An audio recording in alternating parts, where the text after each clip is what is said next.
It's no longer that. We're going to talk about our, and that was kind of a quick change, like over like the last week we did that. And we're going to talk about some of the new changes in our service department and things that we've done differently. We'll also talk about some of the maintenance things that I recommend. We'll do that towards the end, give you an idea.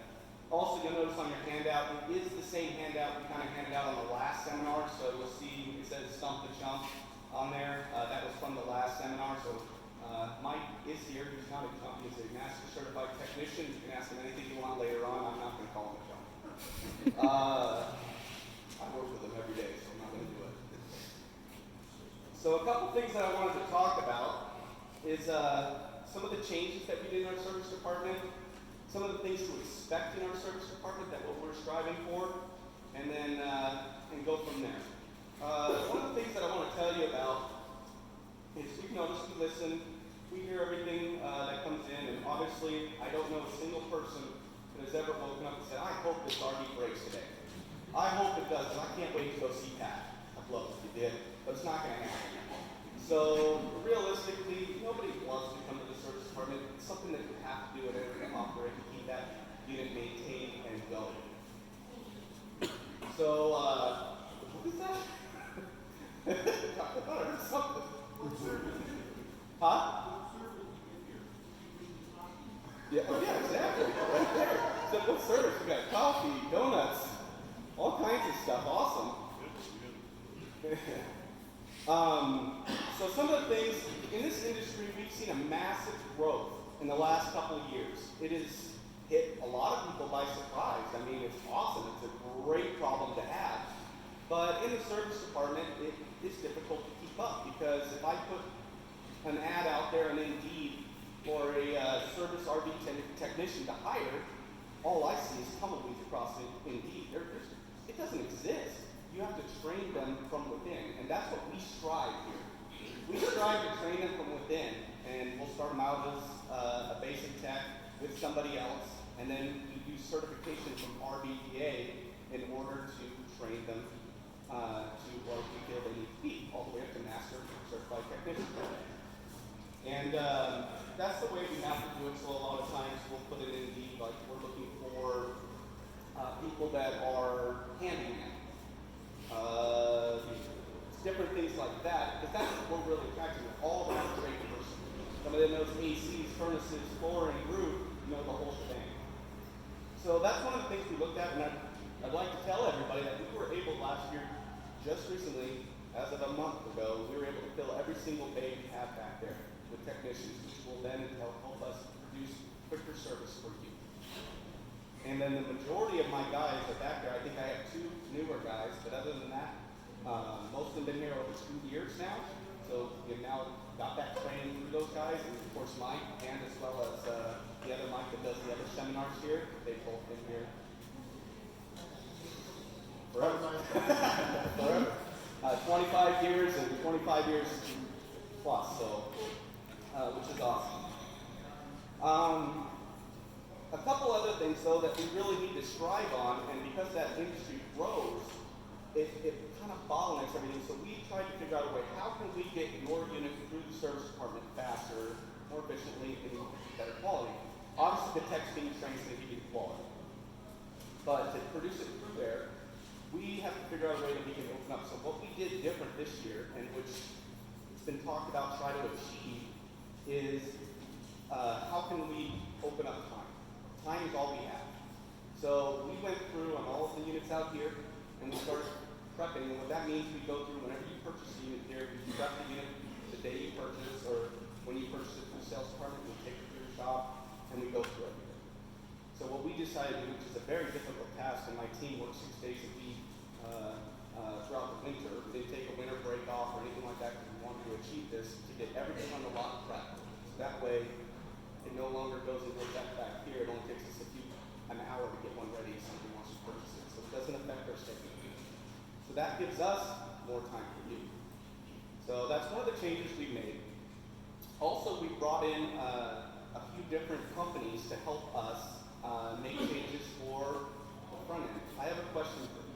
How many people have been in our service department? Raise your hands.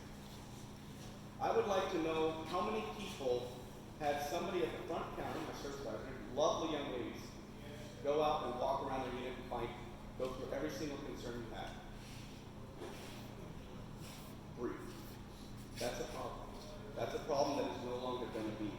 Every service advisor should go through your unit to identify it, because the biggest issue that we have is communication.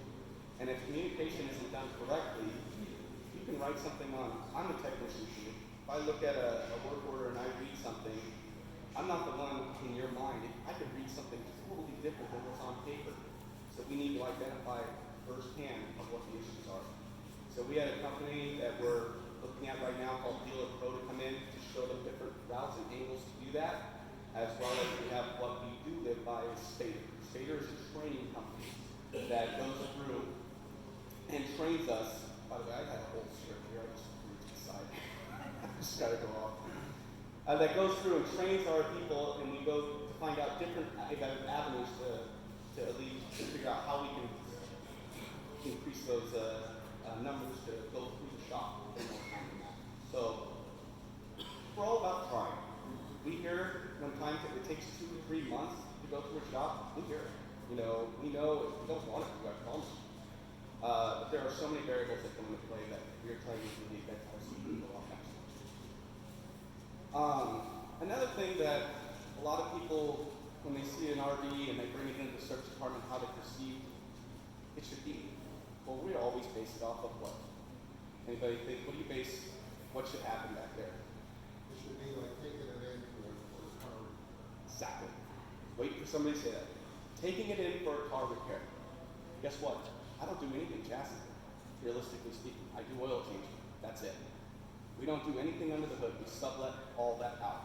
What we are is we do the RV side of things. Back screws, siding, plumbing, etc., etc., etc. We don't do anything chassis-wise. So when you go into an automotive place, sure, you go in there, they get an oil change done, they wash it up, and you're out of there in 1 hour. Oh, let's see what you guys thought. I'd love to, but it's just not feasible because we're more visualized in the construction industry. You know, in order to fix a unit, you have to go call the construction guy up,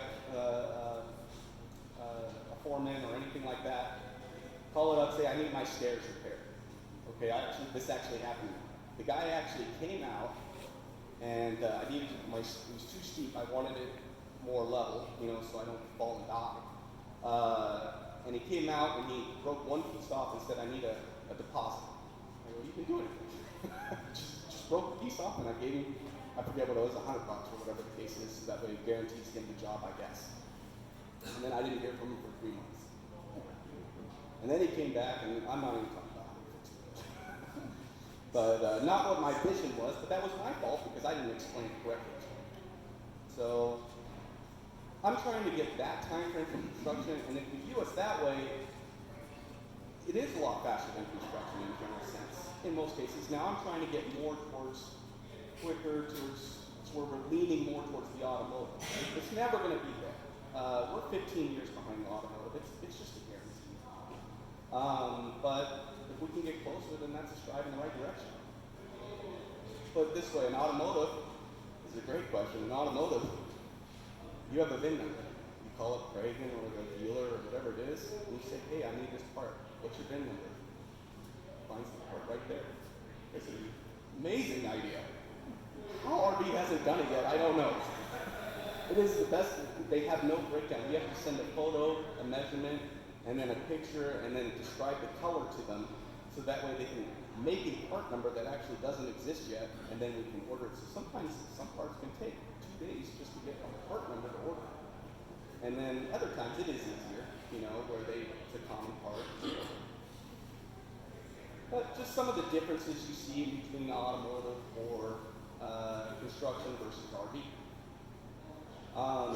But one of the things that we're doing is the processes when you come in. What I want you guys to do or see now that we've been training the young ladies over there is when you come in, appointments is a necessary thing. But appointments doesn't necessarily mean we're going to work on it that day. It's just an appointment for the service advisor to have enough time to go through your unit and identify every single problem that you have so that we put a dot on it. We have tablets that take pictures. So we'll take a picture of that. Sorry, like I said, I might pass out here, Mike. You got this? You could. I feel it's all over my face. They're going to go around and take a picture of it, so that way the technician can identify what it is that you're talking about, because words are very difficult to understand, and you're going from one person to another. So the girls are going to go through and take pictures of that item, you know, and write it all down correctly to their best knowledge. And then from that point, what happens? You know, they're going to say, when's your next vacation? And the reason why we say that is because we judge everything by vacations here. And what we want to do is put that vacation time. So if somebody comes in for a bearing repack and has a vacation set for February 5th, that's a horrible idea, February 15th, just say. They have it just to get a knowledge of it. I still don't know why you're going on vacation on February 15th, but whatever.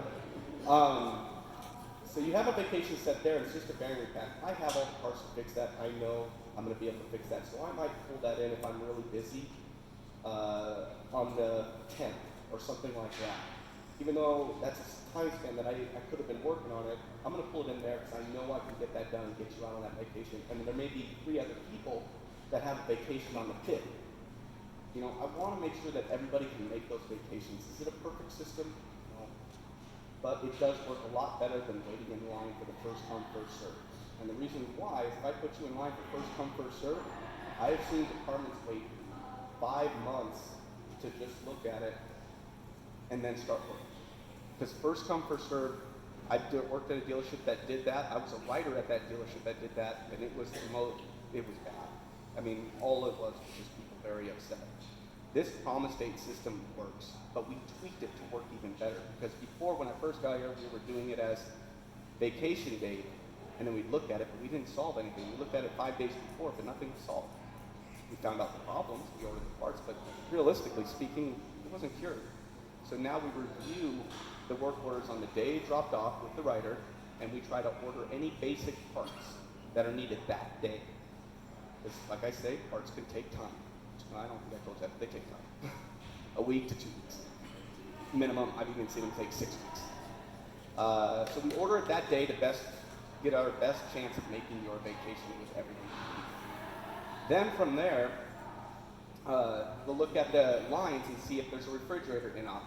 I don't know what part you need on a refrigerator in op, so what we will do is then put a diag date. So you need it on the 15th, and I have to diag this refrigerator, and I might need to order a part. So I'm going to put February 5th to get it in there by that date to diag, so your best chance to have that completed. And then from there, we'll order parts. When those parts come in, now we know our date, and we try to get it done by that date. I would say that system, when done correctly, can work about 80 to 90% of the time. There is no 100%. There's too many variables in RVs to be 100%. I just couldn't guarantee that. But it does work. We did it a little bit last year, and we're going to pretty much every time do it this year. Any questions? I know I just ramble sometimes.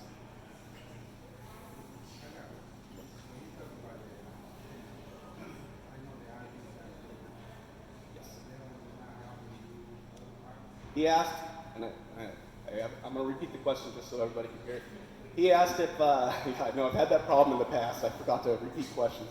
He asked if the RVs have a VIN number, why not? Why don't they register anything through parts? It's a great question, I don't know. I don't know why they don't do it. The owner, Tim, here is part of the RVDA, and it's a committee. And it's kind of a committee that talks to manufacturers versus dealers to try to help customers and be more efficient at things. It's also a training facility as well. And that is a question that, because the dealers and manufacturers never don't butt heads a little bit. That's a question that they are striving to get. A few manufacturers are close. Grand Design's working on it. Jayco has a print, but why they don't make it available to the dealers, I don't know. They do have a print, but it's a great question. I wish I could say it's done and they should. And they should. It's a true fact. There's no reason why they shouldn't. Yeah, that's exactly right. It will help us. It will make things 10 times faster instead of waiting days to find out a part number. Then we have to order it, and then they sometimes will have to make it and then ship it. We're talking 3 weeks right there, just for that simple process. I lost track of where it was. So I'm going to read this.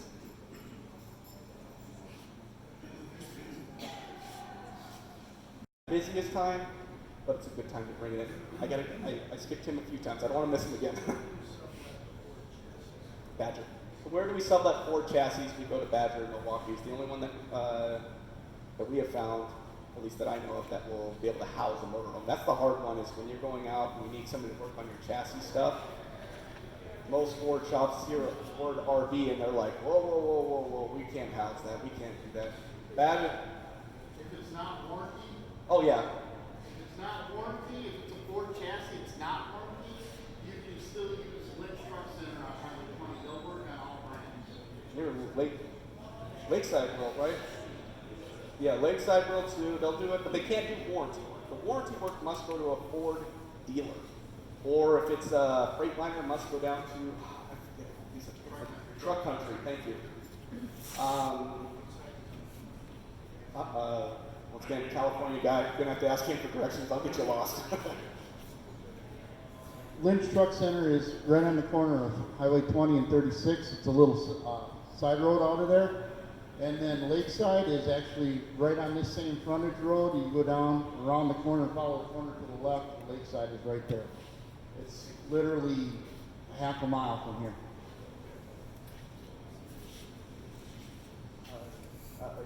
Yes, sir. I'll go there and I'll go your road. I won't forget you. How did the drive-through winterization work last fall? Okay. Can you hold that question? Because I want to talk about that. Okay. I'm going to try this question over here, but hold that one. I'll come right back to you.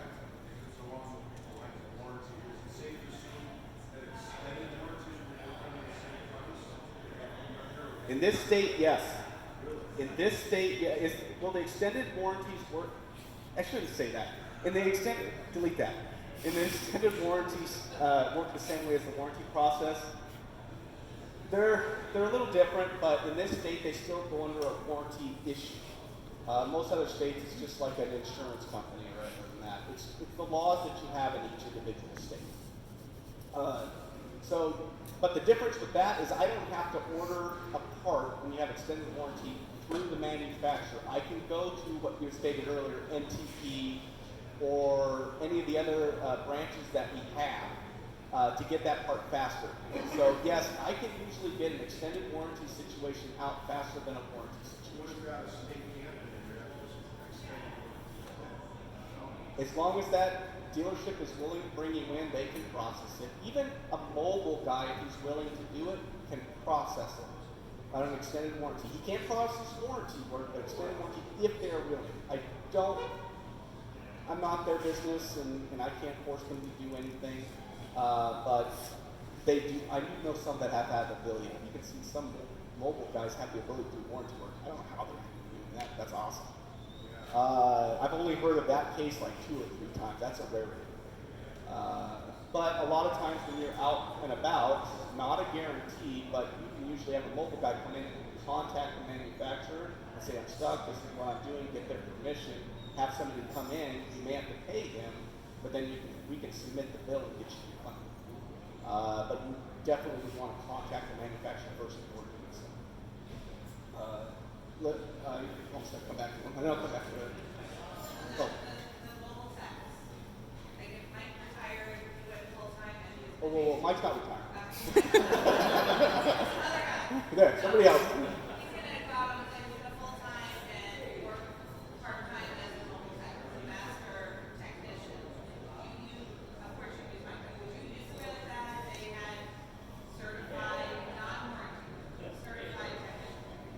Would I use a mobile service tech out there on the road if I needed to, or service work? Absolutely. If you have to do what you have to do when you're stuck out there. Ask them if they're certified. Ask them if they have any certifications. If they have, and most mobile guys are people that worked at dealerships for a long time, and then when they retire, Mike, you probably end up being a mobile tech. I mean, even in a general sense. I'll probably end up being a mobile tech when I get to that time of retire, because I'm not going to stop working. I mean, it's just embedded in us all. We all want to do something. So it is a normal thing to find a mobile technician that has been a technician for a long time in the automotive field. If you have it's going to be an honor system. One thing you can ask them, hey, have you ever worked at a dealer before? Just shooting whatever, have you ever done work that just kind of chit chat with them? You can fill out a lot of people by chit chat and figure out what the actual meaning of what that is. A lot of other things. Come back to him real quick. Hold on, Pat. With mobile techs, one of the other things you can do is most of these campgrounds and stuff that you go to, especially the bigger the RV resorts, they have a bulletin board up there, and they actually have people that they use to take care of their permanent and seasonal sites.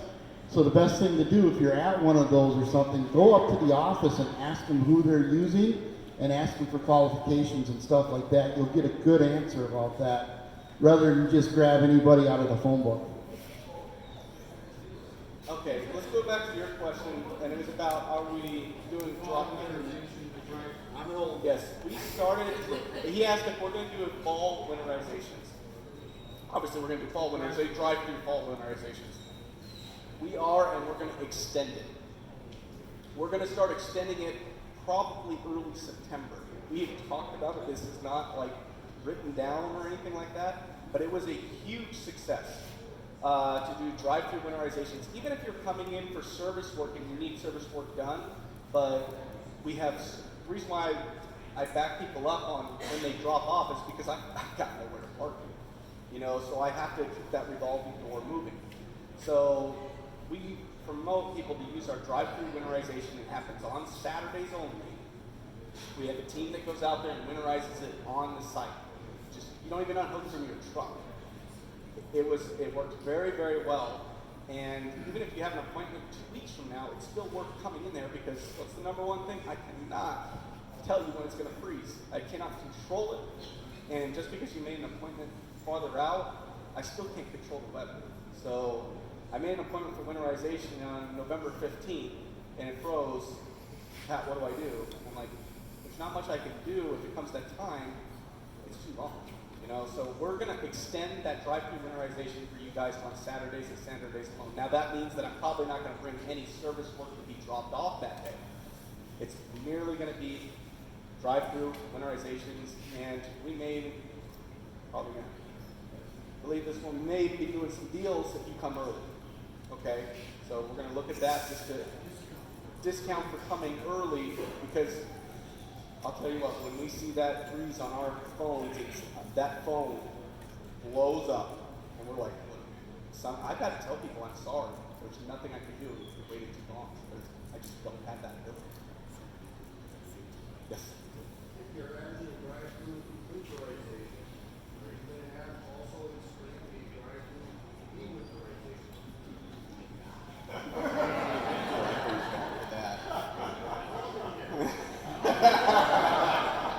He asked if we're going to have a drive-through de-winterization. I don't know. Mike, what do you think? Why not?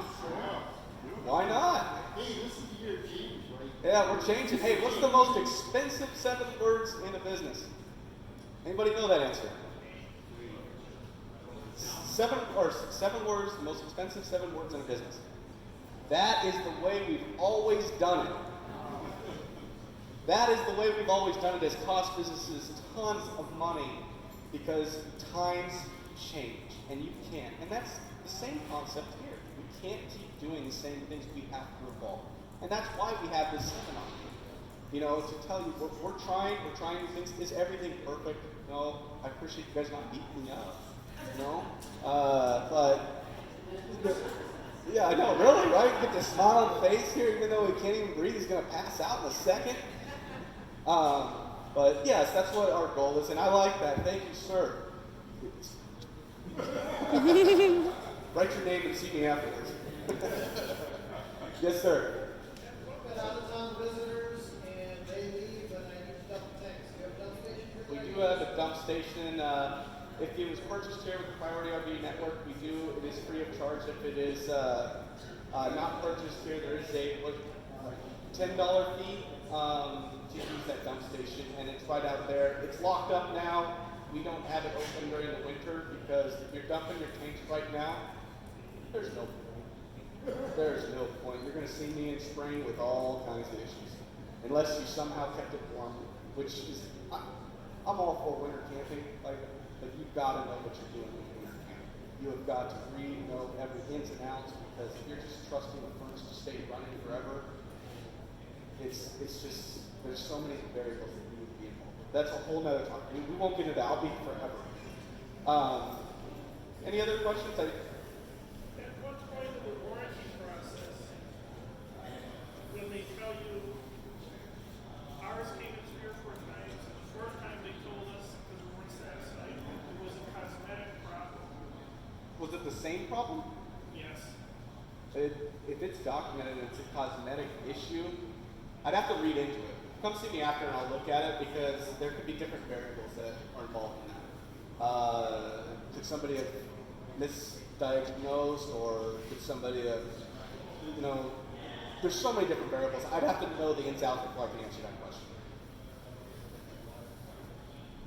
Yes. Oh, when you guys put them up at the same time, it's hard. I gotta choose. Go ahead. She said you first. That's very quiet.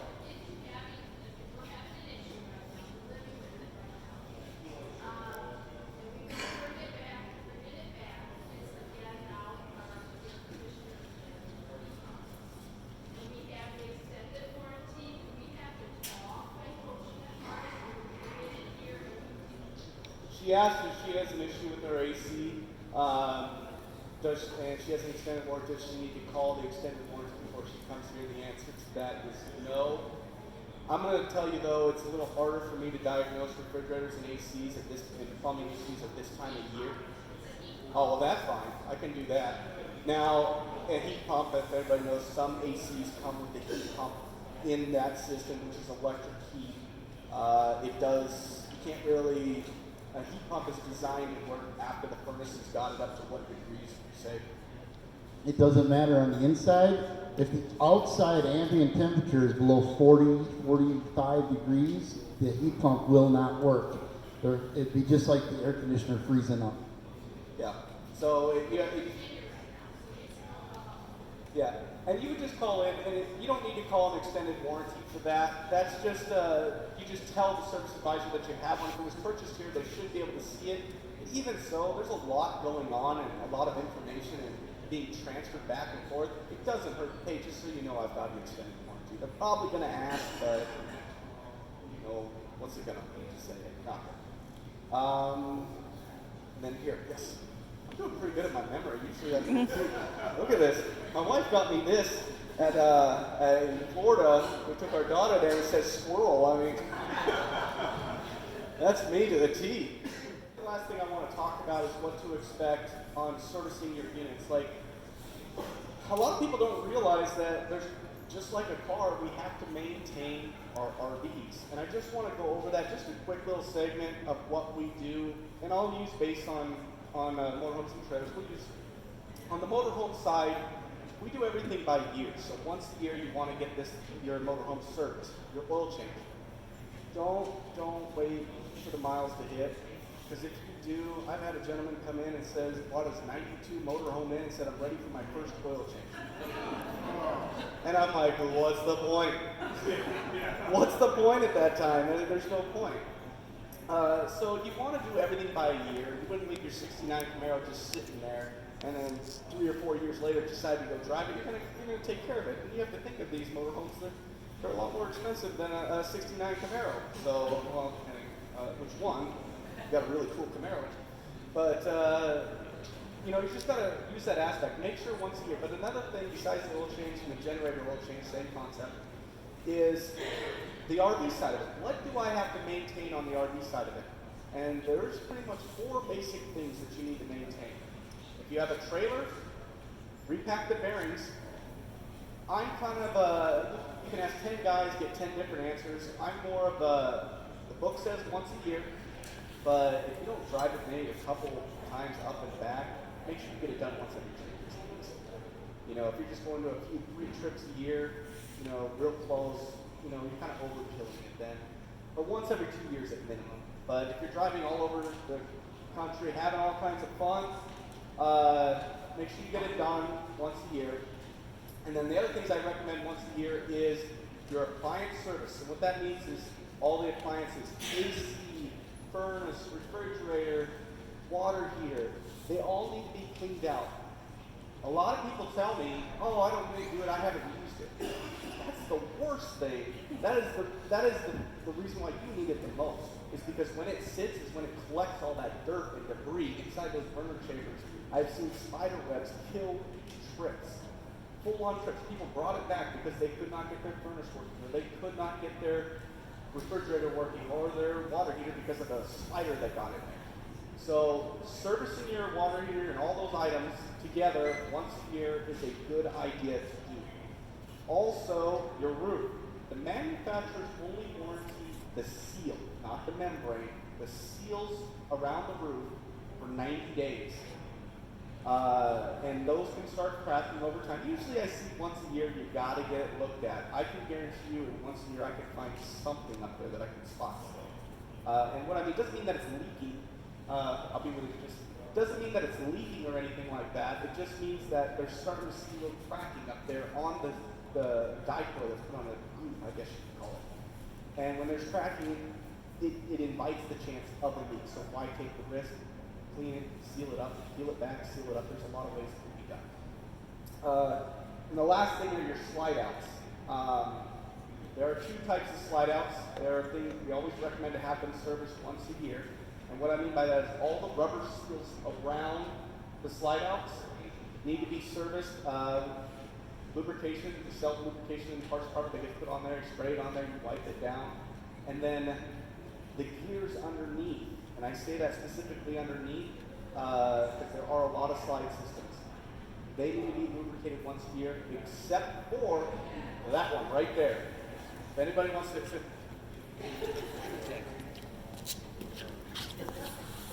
that one. These. Do not put any lubrication on those, and a lot of you guys here have that system. Please don't. It causes problems. So, and that's called a Schwintek system. And I would say 90% of you probably have that system on your RV right now.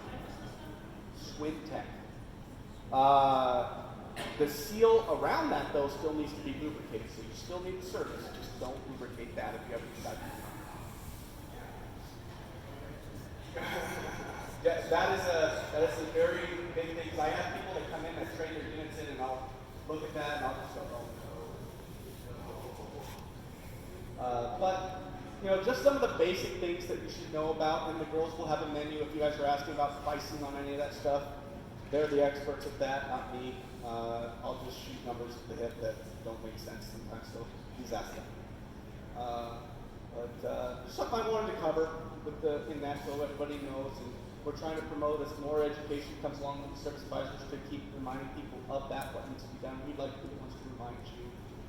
Probably hasn't been done in the past. Should be. Yes, sir.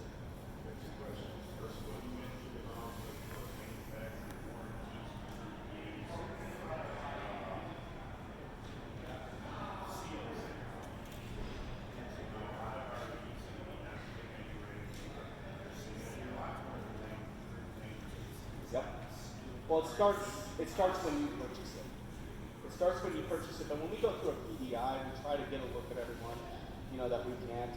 That's one of the things that I actually want my techs to find. Like I say, I can find something. I always can. It's a material base. Now the rubber membrane on top, I'm telling you, is durable. Like it is durable to the elements, but not to tree branches, not to dry fruits. And ask me why. I've actually seen that several times. A roof can tear very easily if it's hit by something, and that is not a coverable thing. So always be mindful. I've gone through some of these roads back there with my trailer, and I see those trees hanging over. I don't care. I'm in the middle. Believe that. Second question is, you guys, say somebody backed up into something and smashed their rig, you guys do structural Yeah. The question is, do we do structural repairs if you back into something? We do a lot of structural repairs here. The only thing I don't have here is fiberglass and paint. So anything beyond that, I have to sublet out, which we go to Burlington, Lynch, over there, and they've done a great job for us. I recommend them. I mean, they've always done good work with me. And we send you over there for that all the time. But all of that, like if you had that whole rear wall needed to be replaced, we would do that here. If your whole side wall were replaced, probably totally. I can't. That comes one whole piece. That whole side wall is one piece. I'm not strong enough. I don't have. I can't do it. Maybe that one I could probably do, the hummingbird, but it takes a lot of guys. And guys.